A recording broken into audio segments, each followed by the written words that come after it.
I'm talking to Dr. An about high-risk pregnancies, and I mean, knowing firsthand, having had two premature babies myself, this is something that I think a lot of women think about these days, doctor. So let's start with what it is and what are the risk factors?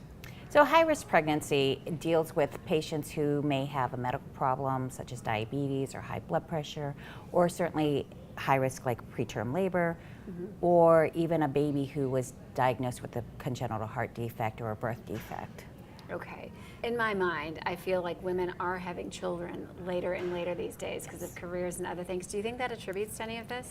It certainly can, because those elderly or advanced maternal age patients are considered high risk because they are at a higher risk for having diabetes, high blood pressure, and other complications during the pregnancy. So how are these pregnancies treated differently? So they will have more frequent visits, more frequent ultrasounds.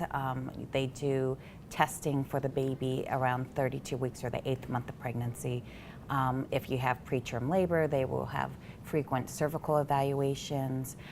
There are some medicines that they may be on that are safe in pregnancy that will be followed closely. Are there things, advancements, can you be evaluated before even thinking about pregnancy to know if this is something that you have to worry about? Certainly if you have a high-risk medical condition, we typically see the patients pre-conceptually to discuss it. If you've had a complication with a prior pregnancy, we'll also discuss that pre-conceptually to see how we will follow that pregnancy closer and manage that pregnancy with their primary OB/GYN to kind of collaborate management and develop a plan. Okay. What about advancements? What's being done? So if this is happening to you, what do you do?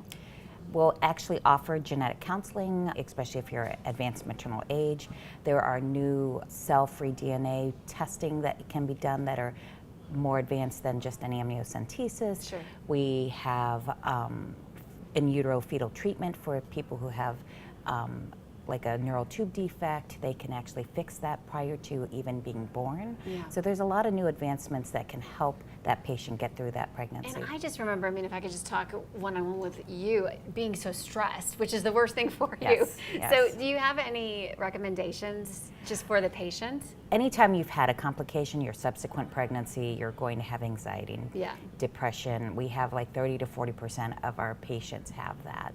So just talking to your provider, having good communication, support from your family members, and we will help you get through that. And you are amazing for what you do. Doctor, thanks for spending time Thank with you. us today. If you want more information from Dr. An or on this topic, just go to akronchildrens.org.